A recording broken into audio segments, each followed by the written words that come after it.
नमस्ते, मैं हूं अदिति शाह और आप देख रहे हैं न्यूज नेशन का डिजिटल प्लेटफॉर्म। राजधानी दिल्ली के कंझावला केस में जैसे जैसे जांच आगे बढ़ रही है, वैसे वैसे इस केस की परतें खुलती जा रही हैं। शुरुआती जानकारी में जहां ये मामला एक्सीडेंट या हत्या के बीच झूलता हुआ नजर आ रहा था, वहीं इस मामले में नया मोड़ तब आया जब ये पता चला कि मृतक युवती अंजलि के साथ एक और लड़की स्कूटी पर थी और इन दोनों लड़कियों ने ओयो रूम बुक किया था, जहां इनका झगड़ा भी हुआ। अब मामला एक्सीडेंट से पहले हुए घटनाक्रम पर ज्यादा केंद्रित हो गया है।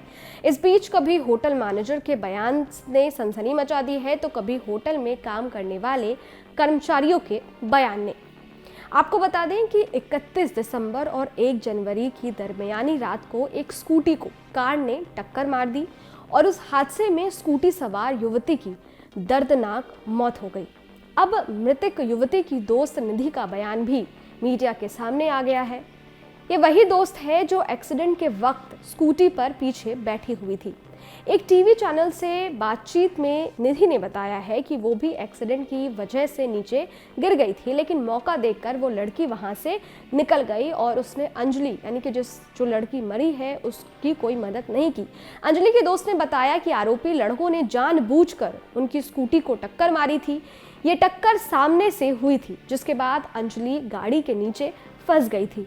उसने बाहर निकलने की कोशिश की, लेकिन ऐसा नहीं हुआ और उसे कई किलोमीटर तक घसीटता गया। निधि ने बताया कि मैं बहुत ज़्यादा डर गई थी, मुझे समझ नहीं आ रहा था कि क्या करूं। उस समय मुझे ये ठीक लगा कि मैं अपने घर चली जाऊं। मेरे घर में मेरी माँ और नानी थी। मैंने उन्हें घटना के बारे में सब कुछ बताया। अब निधि के मुताबिक उसे इस बात का डर था कि कहीं वो इस मामले में ना फंस जाए। उस डर से ही उसने अपनी दोस्त की समय रहते मदद नहीं की। लेकिन अब आज तक से बातचीत करते हुए निधि ने एक बार नहीं कई बार कहा है कि गाड़ी में बैठे युवकों ने जानबूझकर अंजलि को इतने किलोमीटर तक घसीटा था। यहाँ तक कि उसने ऐसा बोला है कि गाड़ी को लगातार आगे पीछे करते रहे। गाड़ी में कोई गाना नहीं चल रहा था, उन्हें सब दिख रहा था, लेकिन कोई मदद नहीं की गई। यहाँ हैरान करने वाली बात यह है कि इस बातचीत में निधि ने एक और बड़ा दावा किया है।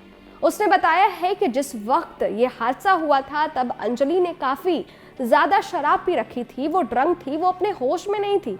स्कूटी चलाते समय एक बार उनकी ट्रक से भी टक्कर होने वाली थी, लेकिन तब किसी तरह से उस हादसे को टाल दिया गया। निधि की माने तो बाद में एक तेज रफ्तार गाड़ी सामने से उनकी तरफ आई थी और सामने से अंजलि की गाड़ी पर उसने टक्कर मारा, जिसके बाद अंजलि नीचे गिर गई और गाड़ी में फंस गई। निधि ने बताया कि लड़कों की गाड़ी पर काला शीशा चढ़ा हुआ था। ऐसे में अंदर क्या चल रहा था कुछ नहीं दिख रहा था, लेकिन कोई गाने नहीं चल रहे थे। ऐसे में उन्हें पूरी जानकारी थी कि उनकी गाड़ी के नीचे एक लड़की फंसी हुई थी। खैर, इस वीडियो पर आपकी क्या राय है, हमें कमेंट बॉक्स में लिखकर ज़रूर बताइएगा। साथ ही इस केस से जुड़े जो भी अपडेट्स आते रहेंगे वो हम आपको बताते रहेंगे। और अगर आपने हमारे YouTube चैनल को सब्सक्राइब नहीं किया है तो फ़ौरन कर लें, ताकि हर न्यूज़ अपडेट सबसे पहले आप तक पहुंचे। डिटेल स्टोरी के लिए आप हमारी वेबसाइट newsnationtv.com पर भी विजिट कर सकते हैं। शुक्रिया।